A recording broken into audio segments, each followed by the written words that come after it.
Good morning বন্ধুরা, তোমরা সকলে আশা করছি ভালো আছো। আবারও একটি নতুন ব্লগ নিয়ে আসলাম।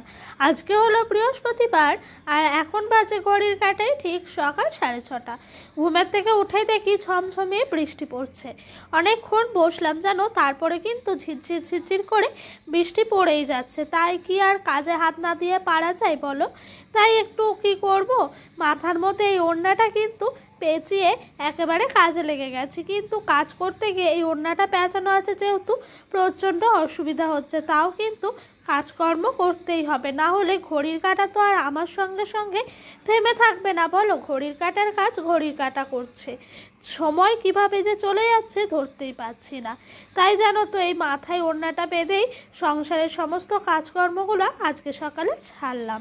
তো ওই দিক দিয়ে তোমার ঘরে মারুলিটা দিয়ে দিলাম, তুলসী মঞ্চ লেপে নিলাম, আর এই দিক দিয়ে কালকেকার রাতের সব বাসনপত্রগুলো নিয়ে এসেছি মাজা ধোয়া করতে। আর এই বৃষ্টির দিনে আমাদের গ্রামের বউদের এই দূর অবস্থা হলেও কিন্তু সংসারের কাজকর্ম এরকমভাবেই ভিজে ভিজেই করতে হয়। বলো তো, ঝিরঝির করে বৃষ্টি পড়ছে তো তাই ক্যামেরার মধ্যে ধরা পড়ছে না ঠিকই, কিন্তু বৃষ্টি পড়ছে যেন। মাথাটা হয়তো ভিজছে না, কিন্তু সারা শরীরও ভিজে যাচ্ছে। আর এই কাজগুলো করার পর এত মাথা যন্ত্রণা করছিল, কি বলবো তোমাদেরকে, বলে বোঝানোর মতো নয়।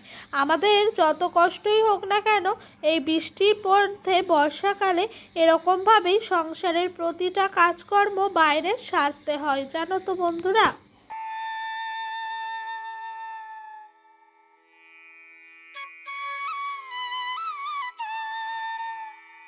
তো ওইদিকে আমার বাসন মাজা কমপ্লিট হয়ে গেছে, আর এই দিক দিয়ে চলে আসলাম দুয়ারটা একটু ঝাঁট দিতে। আর এরকম ইট পাতা যে সমস্ত জায়গাগুলোয় আছে এরকম করে যেন ঝাঁট দিয়ে দিচ্ছিলাম। তো ওই দিককারও বাইরে ঝাঁট দিয়ে আসলাম। আর দেখেছো বন্ধুরা, কাজকর্ম শেষ করে দেখি টোটোর পাপাই চার্জারটা বানিয়েছে। কালকে চার্জারের সমস্ত জিনিসগুলোই দোকান থেকে কিনে এনেছে। একজন অর্ডার দিয়েছেন এই চার্জারটি বানানোর জন্য। এই চার্জারটির টোটাল খরচ হয়েছে 700 টাকা মতো। মজুরি কত নিয়েছে আমি ঠিক বলতে পারছি না গো। তো এই চার্জারটা অসম্ভব সুন্দর লাগছে, আর ও চার্জারটি তৈরি করার পরে এতটা খুশি হয়েছে, তার সাথে আমিও। এরকমভাবে এই প্রথমবার দেখলাম ওকে এভাবে এত সুন্দর একটি চার্জার পুরো কমপ্লিট করেছে। তো এই চার্জারটি কালকে কাস্টমার অর্ডার দিয়েছে, দিয়েও এসছে। আর এটা হলো চিচিঙ্গা। তোমরা কে কে খেয়েছো অবশ্যই আমাকে কমেন্ট বক্সে কমেন্ট করে জানিও তো। আচ্ছা, তোমরা কি এরকমভাবে কখনো চেঁচে চেঁচেই রান্না করেছো নাকি অন্যভাবে? অবশ্যই কিন্তু আমাকে বলে যেও। এই চিচিঙ্গা আমি আজ ফার্স্ট টাইম রান্না করব। অবশ্য আগে খেয়েছি অনেকবার, কিন্তু কোনোবার করিনি তো, তাই এরকমভাবেই কিন্তু একটু ভালো করে চিচিঙ্গাটা চেঁচে নিচ্ছিলাম। আর এই চিচিঙ্গার তরকারিটা খেতে খুব একটা আমার যে ভালো লাগে তা কিন্তু নয়, মোটামুটি লাগে। তো যাই হোক, চিচিঙ্গাটা প্রথমে তোমার চেঁচে নিলাম, তারপর মাঝখান দিয়ে দুভাগ করে এরকম করে সরু সরু সরু সরু করে কেটে নিচ্ছিলাম। আর এই চিচিঙ্গাটা আমাকে ডোডোর পাপা বলল যে ওরা নাকি মাছের ডিম দিয়ে বা মাছের তেল দিয়ে খেয়েছে। আজকে শুধু রান্না করেছিলাম, বলছে সেরকম একটা ভালো লাগছে না যেহেতু মাছের তেল বা ডিম নেই। তো এইগুলো যদি সকালের মধ্যে জোগাড় থাকতো ভালো হতো জানো। কালকের যে ডোডোকে স্নান করিয়েছি 2টোর সময়, ওই রান্না বান্না শেষ হয়েছে 1:45, তারপর স্নান করিয়েছি।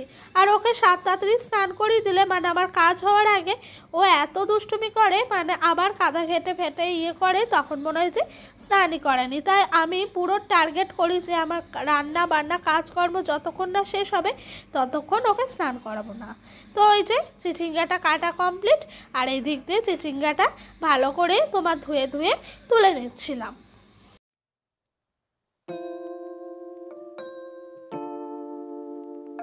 চলো বন্ধুরা, চিচিঙ্গাটা ধুতে ধুতে তোমাদের সুন্দর সুন্দর কিছু কমেন্টের উত্তর দিই। মামুনি বলে একজন আমায় কমেন্ট করেছে, আমিও ভালো আছি, ডোডোকে আমার ভালোবাসা দিও। অবশ্যই গো, তোমরাও কিন্তু আমার পক্ষ থেকে অনেক অনেক ভালোবাসা নিও। তারপর মামুনি আবারও একটি কমেন্ট করেছে যে তোমাদের গ্রামের নাম কি? আমাদের গ্রামের নাম হলো শাহপুর। তো এই যে তোমাদের সঙ্গে গল্প করতে করতে এদিক দিয়ে চিচিঙ্গাগুলো আমার ধুয়ে রাখা হলো। আর চিচিঙ্গার মধ্যে নুন মাখিয়ে রাখতে হয়, এটা কিন্তু অনেকক্ষণ আগে রাখলে ভালো হতো, তাহলে ভালো করে মজে যেত আর চিচিঙ্গা থেকে জলটাও বেরিয়ে যেত। এই চিচিঙ্গা রান্না করতে গেলে না ভীষণ জল বেরোয় জানো। তার ওই দিক দিয়ে জানো তো ডোডোর জন্য একটু মুসুর ডাল সেদ্ধ করতে বসিয়ে দিয়েছি। আর আমি এই ডালটা কিভাবে করেছি জানো, আজকে দোকান থেকে তো কিনে আনতে না করেছি, ঘরেই ছিল। তো ওইটা আমি বাজিয়ে বাজিয়ে রেখে আজকে একদিন আবারও চালিয়ে নিলাম। আর জানো তো এভাবে চালানোর মধ্যে যেন একটা আলাদাই শান্তি পায়, তখন মনে হয় নিজে একদম পারফেক্টভাবে একজন সংসারী গৃহবধূ হয়ে উঠতে পেরেছি। তো এরকমটাই আমি সবসময় চেয়ে এসেছি জানো। আমি না ছোট থেকে অনেকটাই সংসারী ছিলাম, তাই সংসারটাকেই ভালোবাসতাম। আর বিয়ের পর কিন্তু সবসময় ভাবতাম সুন্দর করে গুছিয়ে পরিপাটি করে একটা সুন্দর সংসার করব। জানি না কতটুকু পারি, কিন্তু আমার সবটা দিয়ে এই সংসারটাকে আগলে রাখার চেষ্টা করি। আর এই দিক দিয়ে বেশ কিছুটা কাঁচা লঙ্কা দিয়ে দিলাম, ওই ধরো 10টা মতো, তার বেশি হবে হয়তো জানো। তো এই দিক দিয়ে হোক, আমি ওই দিক দিয়ে চলো মশলাটা এবার বেটেই আসি। আর জানো তো এই চিচিঙ্গার মধ্যে না এই সর্ষে পোস্ত দিতে হয়। অবশ্য আমার ঘরে পোস্ত বাড়ন্ত ছিল, সেরকমভাবে আমরা তো পোস্ত খাই না, সেই কারণে ছিল না। তাই জানো এই সর্ষেটাই কিন্তু দিয়েই আমি আজকে চিচিঙ্গাটা রান্না করব। তো এরকমভাবেই চিচিঙ্গা খেতে না সত্যি আমার না ভীষণ ভাল লাগে।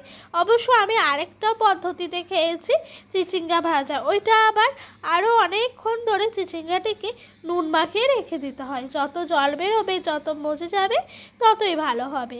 আর সেই চিচিঙ্গাটা তোমার ফোড়ন দিতে হবে কালো জিরে আর কাঁচা লঙ্কা দিয়ে চিচিঙ্গাটি ভাজতে হবে। চিচিঙ্গারও অনেক রেসিপি আছে জানো, দেখতে অবশ্য কেমন লাগে কিন্তু খেতে অনেকটাই ভালো লাগে। আর রান্নার ওপরই সব কিছু, যতটুকু রান্না তুমি ভালো করে করতে পারবে ততটাই কিন্তু টেস্টি হবে। যাই হোক, দেখেছো এদিক দিয়ে মশলাটা বাটতে গেছে আর কত জল বেরিয়ে গেছে ভরভর ভরভর করে। আর তারই মাঝে আমি একটু এসে মাঝে হলুদ দিয়ে গেছিলাম জানো, যাতে হলুদটা একটু কম কম লাগছে, সেই কারণে কিন্তু আর একটু মতো হলুদ দিয়ে দিলাম, যেহেতু এই সবজিটা একদমই সবুজ। তো এই রান্নাটি না খুবই ভালো লাগে, আর এটি খাওয়া স্বাস্থ্যের পক্ষে অনেকটাই ভালো জানো। কেন বলো তো, সবুজ জিনিস এবং সবজি খাওয়া তো অবশ্যই ভালো। আর আমার জানো তো মাছ মাংসর থেকে এই সবজি খেতে যেন ভীষণ পছন্দ হয়। বিয়ের আগে থেকে আমি যেন বেশি সবজি খেতাম, মাছ মাংস তো খেতামই, তার সাথে সবজিটাও কিন্তু অনেকটাই খেতাম। এদিকে রান্না করছি, ওই দিক দিয়ে কিন্তু কচু কেটে নিলাম। আর এদিকে আমার কচুটা রান্না অনেকটাই হয়ে গেছে, এটা হলো ছড়া কচু। তো এই কচুটা আজকে রান্না করছি। তো এর মধ্যে একটু গরম মশলাও দিয়ে দিলাম একটু ভালো টেস্ট আসার জন্য। আর আজকে ডোডোর পাপার আবদার ছিল এই কচুর মধ্যে আলু দেওয়া হবে না, শুধু কচুর দম করতে হবে, তাই কিন্তু শুধু কচুরই দম করলাম। এই দমটিও খেতে ভালো লাগে, কিন্তু দুটোর একটা আলাদা আলাদা টেস্ট। আলু দিলে যেন অন্যরকম লাগে, আর শুধু করলে আর একটু অন্যরকম লাগে। আমার জানো তো আলু দিয়েই খেতে ভালো লাগে জানো, আলুটা একটু বেশি পছন্দ করি, সেই কারণেই হবে। তো চলো রান্না বান্না শেষ করা যাক, তারপর ডোডোকে স্নান করিয়ে একেবারে ঘুম পাড়াবো। এই যে আমার স্নান কমপ্লিট। আর ডোডোকে জানো তো মাঝে একটুখানি আমি ফোন দিই, যেহেতু ও স্নানটা হয়ে গেলে ও যাতে একটু ঘরে বসতে পারে। আর আমি স্নানটা সেরে আসি, তারপর খাইয়ে ফোনটা নিয়ে নেই। তো আজকেও ব্যতিক্রম ঘটলো, ও না একটু প্রতিবেশী পাশের বাড়িতে গেছিলো খেলা করতে, তাই আর ফোনটাও পাইনি বলে এই যে এইটুকু তোমাদের সঙ্গে শেয়ার করতে পারলাম। স্নান করে এসে ভগবানকে ডাকছি। আর যেন আমার সব থেকে অবশ্য সব ভগবানই আমার কাছে খুবই ভালো লাগে, তার মধ্যে একটু স্পেশাল যদি বলা হয় তাহলে মহাদেব হলো আমার অন্তরের ভগবান, মানে শিব যাকে বলা হয়। তো আমার ঘরে সেই জন্য এই ক্যালেন্ডারটি জানো তো পয়লা বৈশাখের সময় পেয়েছিলাম। তো আমি বলেছিলাম এই ঘরেই লাগিও, আমি একটু সকাল সন্ধে পুজোও করবো, তার সাথে প্রণামটাও সেরে নেবো। যাই হোক, ওই দিক দিয়ে কিন্তু আমার প্রণাম সারা হয়ে গেল। আর এই দিক দিয়ে চলে এসেছি সিঁথিতে সিঁদুরটাও ছুঁয়ে দিতে। আর এরই পর টোটোকে ডাকবো জানো, ভাত মেখে নেবো, তারপর ওকে ডাকবো যে বাড়ি আয়, খেয়ে দিয়ে একেবারে ঘুম পাড়িয়ে দেবো। আর এইরকম কাজগুলো যখন স্টেপ বাই স্টেপ হতে থাকে না, মনের মধ্যে যেন একটা আলাদাই শান্তি লাগে। আর ডোডো যেন যখন জেগে থাকে তখন মনে হয় যে কত করে ঘুমাবে, কিন্তু যখন আবার ঘুমিয়ে যায় তখন মনে হয় যে কতক্ষণে উঠবে। ও যে ঘুমিয়ে থাকলে আমার একটু ভাল লাগে না, গোটা বাড়ি পুরো শান্ত।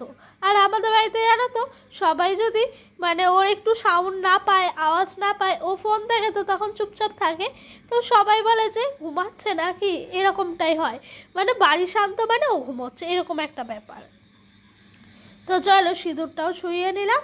আর ওই দিক দিয়ে ডোডোর পাপাকে একবার ফোন করলাম, ফোন রিসিভ করলো না, হয়তো কাজে ব্যস্ত আছে।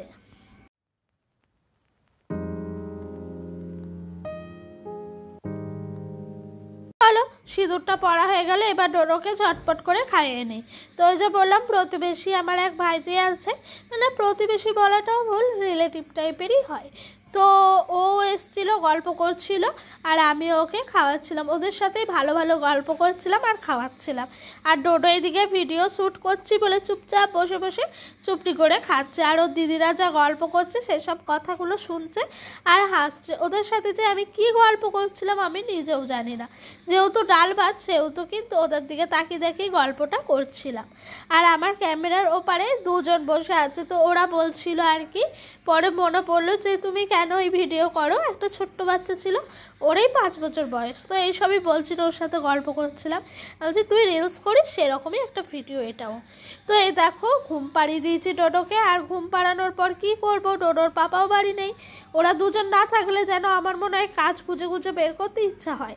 তো এই টেডিটা কদিন ধরে দেখছিলাম ভীষণ ধুলে পড়ছিল, টেডিটা গ্রিন কালার, লাইট গ্রিন, আর খুব ভাল লাগে যেন ওই টেডিটা, আমার ভীষণ পছন্দের। তাই টেডিটাকে একটু ভালো করে তোমার এই দিক দিয়ে একটা গেঞ্জি দিয়ে ভালো করে মুছে পরিষ্কার করে নিচ্ছিলাম টেডিটাকে। আর ডোডো ঘুমালে এই সমস্ত কাজগুলো করতে ভালো লাগে, ও জেগে থাকলে আমি কি পরিষ্কার করব, তার আগে আমার হাত থেকে নিয়ে টানাটানি করতে লাগে, খেলা করবে যখন। এমনি সময় বলি যদি নিয়ে খেলা কর, খেলবে না, জানো যেই আমি ওই জিনিসটা ধরবো তখনই ওর ওই জিনিসটাই লাগবে। তো আজকে আমার ব্লগে একটুখানি মিসিং দেখলাম, রূপা দিদি ভাইয়ের কোনো কমেন্ট পাইনি। কেন, কেমন আছো রূপা দিদি ভাই, তোমার কি শরীরটা খারাপ?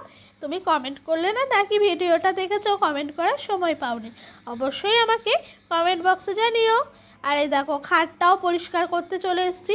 আমার যেন তো ওই যে ঘুম না পেলে চুপচাপ শুয়ে থাকতে ভাল লাগে না ঘাপটি মেরে, আমার মনে হয় যে ঘুম পেলে হয়তো ঘুমাবো, আর ঘুম না পেলে কিছু না কিছু আমাকে করতেই হবে, ওই চুপচাপ শুয়ে থাকাটা যেন আমার মধ্যে হয় না। তাই আর কি করব, ঘাটের এই জায়গাগুলো একটু মোছার সময় পাই না, যেহেতু বিছানা তুলি তখন খুব তাড়াহুড়া থাকে। আর এই সময়গুলো ধরো এই দিকেরটা একটু ভালো করে পরিষ্কার করতে পারি যেহেতু হাতের নাগালে, আর ওই দিকটা সেরকমভাবে পরিষ্কারই করা হয় না। তাই একটু এই যেগুলো ওয়ার্ডিং করা আছে বেড সুইচের ওই দিক দিয়ে, এগুলোও কিন্তু সুন্দর করে পরিষ্কার করলাম। এইটি হলো আজকে আমার দুপুরের থালি, একটু সুন্দরভাবে সাজিয়েছি। ডোডোর পাপা একটু আগে ফোন করলো, জানো আজ বাড়ি আসবে না, কাজের ভীষণ চাপ পড়েছে। তাই ও বলছে তুমি খেয়ে নাও, আমি হোটেলে খেয়ে নিয়েছি। তাই আর কি করব, একা একাই খেয়ে নিচ্ছি। তো খাওয়া দাওয়া শেষ, একটু শুলাম। আর একজন এসছিল ডোডোর পাপারই কাজের জন্য, তো তার সাথে অনেকক্ষণ গল্প করলাম। তারপরে সন্ধ্যা হয়ে গেছে, ডোডোকেও তুললাম, তুলে এই ঘরে দিয়ে আসলাম। তারপরে কিন্তু আমি সন্ধ্যা প্রদীপটাও জ্বেলে নিচ্ছি। আর জানো তো বন্ধুরা, কেউ যদি একটু আসে না, একটু কথা টথা বলা হয়, মনটা অনেকটাই ফ্রেশ হয় আর হালকাও লাগে। আর জানো তো উনি এসে না এতটাই মন খোলা মানুষ, এত গল্প করছিল, গল্পতেই যেন মজে গেছি। আর এই গল্প জিনিসটা ভীষণ আমি মিস করি, জানো বিয়ের আগে যে আমি কত গল্প করতাম সারাদিনে, বলার কথা নাই, পাড়ার কাকিমাদের সাথে। তো যাই হোক, এখন তো বিয়ে হয়ে গেছে, এখন একাই থাকি, আর কারোর সাথে গল্প করা সেরকম পাই না, তোমাদের সাথে একটু গল্প করি। তো চলো সন্ধ্যাটা দিয়ে নিই, আর ভিডিওটা আজকে এই পর্যন্ত রাখলাম। ভিডিওটা তোমাদের যদি ভালো লেগে থাকে অবশ্যই লাইক কমেন্ট করো, আর যদি আমার ভিডিওটা আরও ভালো লেগে থাকে ছোট্ট পরিবারে নতুন সদস্য হয়েও